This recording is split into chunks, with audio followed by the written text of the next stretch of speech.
She's probably been put in there because, according to Donald Trump, she's a 10. Ever-empowering feminist, Joy herself, everyone. And this is why, of course, she's on The View and not working for the most powerful man in the world, because Karoline would wipe the floor with you bitter banshees any day. Okay, so if you're wondering how this whole messy situation started, grab your popcorn because this drama is absolutely next level.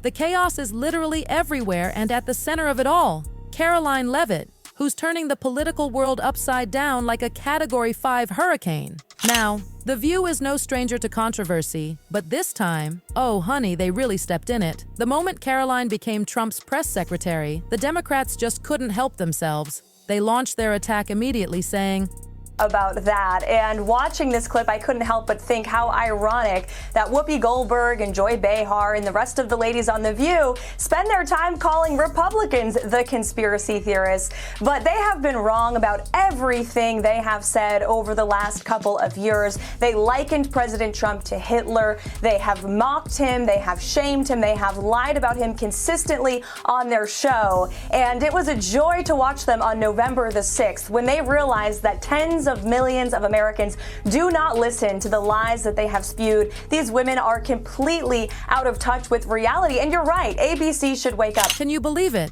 That was their brilliant argument. But here's the tea.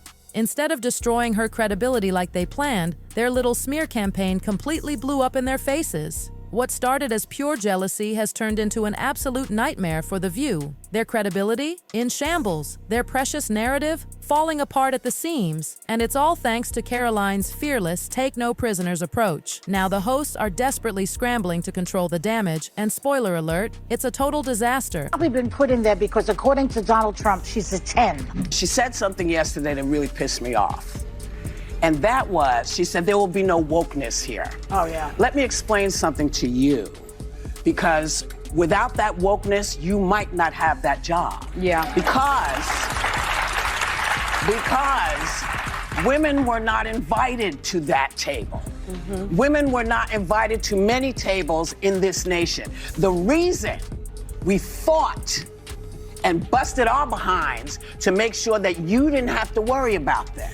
Oh, but wait until you hear the irony of it all. These hosts absolutely love preaching about uplifting women in the workplace, right? But the second Karoline steps into the spotlight, bam! Suddenly all that female empowerment talk goes right out the window, and they reduce her success to nothing but her looks. And trust me, people noticed. Critics absolutely drag them for it because seriously, how can you claim to support women while tearing down a young, accomplished one in the same breath? The hypocrisy is so loud, it's giving me a headache. But here's where it gets juicy. Karoline wasn't about to just sit there and take it. Oh no, she fired back and exposed The View for exactly what they are. Completely out of touch, agenda-driven, and drowning in their own double standards. And honestly, she wasn't wrong at all. But hold on to your seats. Because if Karoline is a perfect 10, where does that leave Joy Behar? Well, leave it to Gutfeld from Fox News to deliver the most savage punchline in his signature no mercy style. Greg didn't hold back one bit, throwing some serious shade at Joy, and let's just say his commentary did not do her any favors. Joy Behar calls her a 10. I mean, how dare she objectify a woman with a rating system, but it's such a typical thing from a 1.5. But Karoline didn't stop at Joy. Oh no, honey. She had plenty to say about the Democratic propaganda machine, too. She made it crystal clear. Either ride the Trump wave or get left in the dust. Because let's be real. Once Trump is out of the picture, what scandals will they even have to keep them relevant? Without their usual media-driven distractions and endless narratives, their so-called power is nothing but smoke and mirrors on borrowed time. And judging by the stunned silence from The View, they felt that reality check like a slap in the face. It's so obvious to anyone with eyes. The View's hosts aren't mad at Karoline because she's wrong. They're mad because she's younger, sharper, and actually deserving of the spotlight they've been hogging for decades. Their jealousy is practically dripping off the screen. And then there's Whoopi Goldberg, swooping in like a mother hen trying to do damage control. Instead of addressing Joy's hypocrisy, she tried to shift the focus, scolding Karoline for what she called a lack of tolerance for weakness. Her exact words, she said something yesterday that really pissed me off. And that was, she said, there will be no wokeness here. Oh, yeah. Let me explain something to you, because without that wokeness, you might not have that job. Yeah. Because Because women were not invited to that table. Women were not invited to many tables in this nation. The reason we fought and busted our behinds to make sure that you didn't have to worry about this.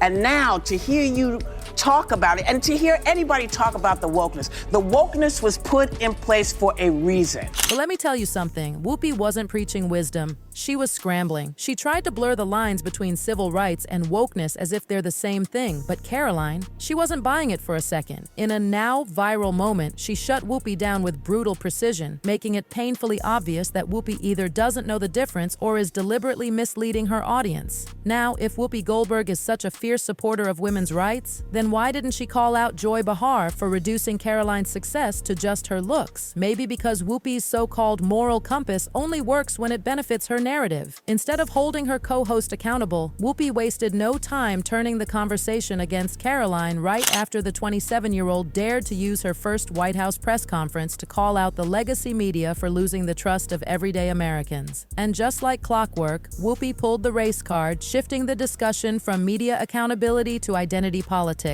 Classic deflection. Rather than addressing the real issue, she went on this wild tangent about black people not getting into colleges and women not getting into the colleges they wanted. Whoopi didn't just stop there, she went full condescension mode, claiming Karoline doesn't even understand what wokeness means. According to Whoopi, Karoline only criticizes it because she thinks it's a terrible thing to be. She went on this whole speech about fighting and busting down doors for women of all colors and backgrounds. But here's the tea. Karoline knows exactly what wokeness is, and that's precisely why she called it out. Whoopi's attempt to gaslight the audience into thinking Karoline was just throwing around buzzwords?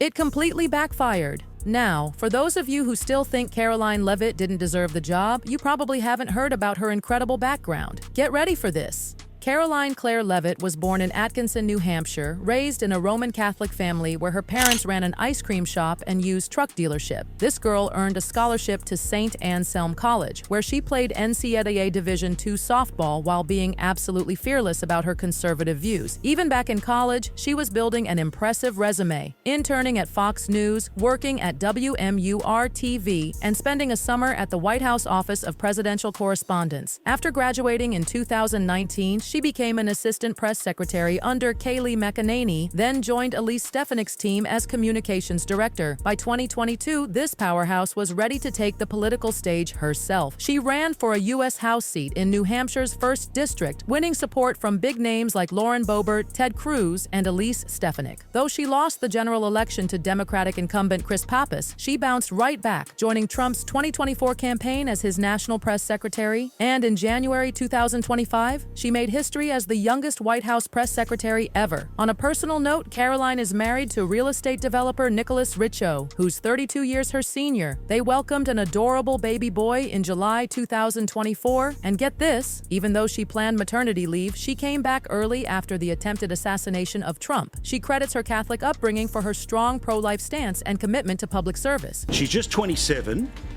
but she's fantastic. This is the brand new press secretary representing the president. Now remember old Karoline Jean-Pierre just lying to people about how amazing Biden was, deep fakes. The one before that, Jen Psaki, circle around just telling lies. Well, they've been replaced with a lady called Karoline Leavitt. I repeat, you can see she's a lady of faith. She's a lady who knows how to fire guns recreationally, and she knows how to drop a few bombs verbally on a press pack that, remember, covered up for Biden and have told the worst possible lies about incoming future Hitler Trump. When she held her first press conference, people were absolutely blown away by her response. She proved that she was chosen for her qualifications, not just political loyalty. Even her critics couldn't deny her confidence, poise, and ability to handle tough questions like a pro. So for The View to criticize her so harshly, it really makes you wonder, do they even see her as a woman deserving of respect? Because if they were truly about empowering women, they wouldn't be tearing her down just because she holds different beliefs. This isn't just about political differences anymore. It's about their blatant hypocrisy. The View hosts love to claim they support women, but when a young conservative woman steps into the spotlight, they try to tear her down instead of celebrating her achievements. And the worst part? They don't even realize how transparent they've become. At this point, Whoopi and Joy aren't debating. they're scrambling. And judging by the stunned silence from the panel, they know they messed up big time. But wait, it gets even better. Karoline absolutely torched The View for their latest outrageous claim about trying to pin an assassination attempt on Elon Musk. In a fiery takedown, she exposed the sheer irony of these hosts constantly preaching accountability while recklessly pushing baseless accusations. She reminded them that not too long ago, the media was singing a very different tune. But now, they're so desperate to control the narrative that they'll twist anything to fit their agenda. And let me tell you, Karoline wasn't about to let them get away with it. They've likened President Trump to Hitler, mocked him, shamed him, and consistently lied about him on their show. And wasn't it just delicious to watch them on November 6th when they realized that tens of millions of Americans don't listen to their lies anymore? That's the reality check they weren't ready for. For years, The View and other legacy media outlets have operated without restraint, pushing whatever narrative suited them. They've controlled the conversation, silenced opposition, and shaped public opinion with zero consequences. But Karoline, she's not playing by their rules. Thanks to her bold stance, the era of unchecked propaganda is coming to an end, and let's be real, that's their worst nightmare. Because Karoline is young, sharp, and has access to the president, something none of them had. Without the ability to spin the truth freely, their entire playbook starts falling apart, and they know it. At a person like her, but now they got to listen. While I vow to provide the truth from this podium, we ask that all of you in this room hold yourselves to that same standard. We know for a fact there have been lies that have been pushed by many legacy media outlets in this country about this president, about his family, and we will not accept that. We will call you out when we feel that your reporting is wrong or there is misinformation about this White House. Boom. She's got more. I would like to point out to each and every one of you that in 2024, when Joe Biden was in the Oval Office, or upstairs in the residence sleeping, I'm not so sure, egg prices increased 65%. But here's where things get even juicier. Karoline just flipped the script completely on the legacy media. She announced a game-changing shakeup in the White House press pool, introducing a new media section to hold traditional outlets accountable for their years of biased reporting and outright misinformation about President Trump. For decades, the Associated Press and the White House Correspondents Association have controlled the room, deciding who gets to ask questions and what narratives get pushed. But not anymore. Karoline made it crystal clear. These legacy media outlets won't get to run the show unchecked. Instead, 2 front-row seats, once reserved for White House staff, will now go to new media voices who actually question the establishment. And she didn't stop there. She restored press passes for 440 journalists who had been unfairly revoked under the Biden administration. This move was a direct challenge to the tightly controlled media landscape that mainstream outlets like The View have relied on for years. Conservative women are often told to ignore the noise, but Karoline Leavitt is proving that pushing back can lead to real change. With this bold decision, she sent a clear message. Transparency is back in the White House press room, whether the legacy media likes it or not. Her biggest shakeup? The introduction of the new media seat, a front-row spot once reserved for the press secretary's staff, now open to independent journalists who meet the criteria and pass U.S. Secret Service clearance. The goal? Holding legacy media accountable for their years of biased reporting and misinformation? Unsurprisingly, the View panel was not happy. Sunny Hostin scoffed at the idea that new media voices could be qualified to attend briefings, clinging to the outdated belief that only legacy media deserves a seat at the table. Meanwhile, Whoopi Goldberg took it a step further, warning that under this new system, people would just spout stuff. A laughable claim considering The View's own track record of spreading misinformation. For years, The View and other mainstream outlets have built their influence by twisting narratives, pushing half-truths, and silencing opposing voices. Now that Karoline is demanding accountability, they're suddenly concerned about journalistic integrity. The hypocrisy is absolutely staggering. Whoopi's attempt to tie this shift to wokeness only made things worse, rambling about civil rights, women's voting rights, and property ownership, completely missing the point. Wokeness isn't about ensuring equal rights. It's about elevating people based on identity rather than merit. Karoline's move threatens their status quo, and the establishment media is terrified of what that means. But this controversy isn't really about press credentials or journalistic standards, it's about power. The View and other legacy outlets have spent years dictating public opinion without resistance. They want to control the conversation, silence dissent, and keep their version of events unchallenged. However, with independent media on the rise and millions of Americans turning away from traditional news sources, their grip on the narrative is slipping. The more they panic, the clearer it becomes that they're afraid of losing control. Karoline Leavitt isn't just another press secretary. She's holding them accountable in a way they've never experienced. And let's not forget who she replaced, Karine Jean-Pierre, who constantly reminded everyone that she was the first Black immigrant woman in the role, as if identity alone qualified someone for the job. But competence speaks louder than labels, and Karoline is proving that leadership is about results, not checking diversity boxes. Even Jen Psaki, who held the role before Jean-Pierre, wasn't impressed with the way her successor parroted the same tired talking points. She called it diminishing. Yet The View continues to play the identity card, hoping no one will notice how hollow their arguments really are.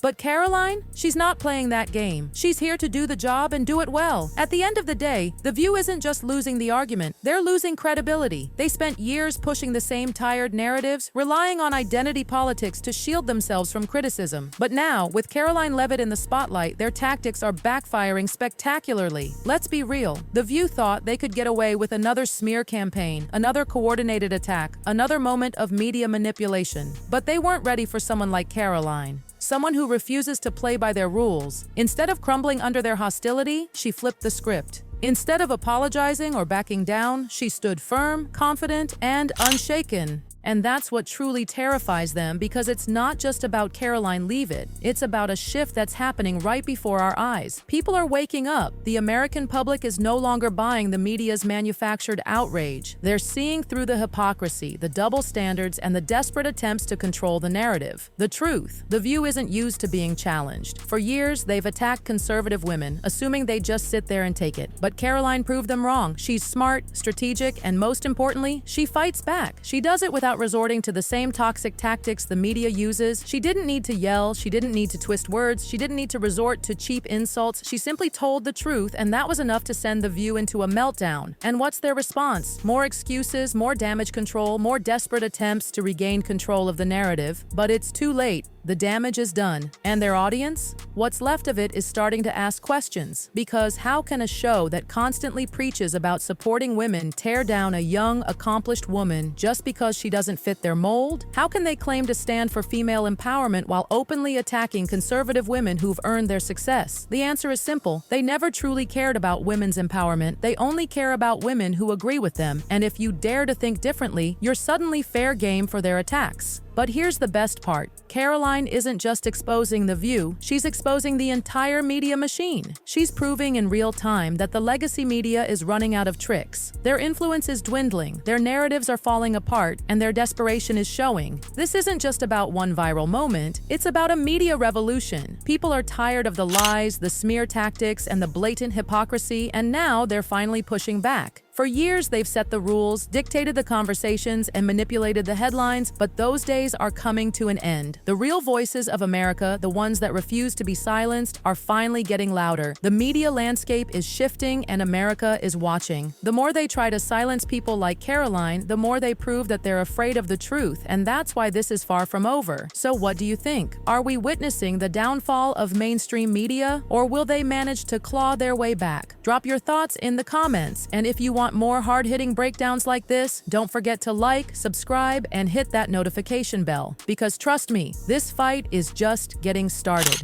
Just getting started. Just get...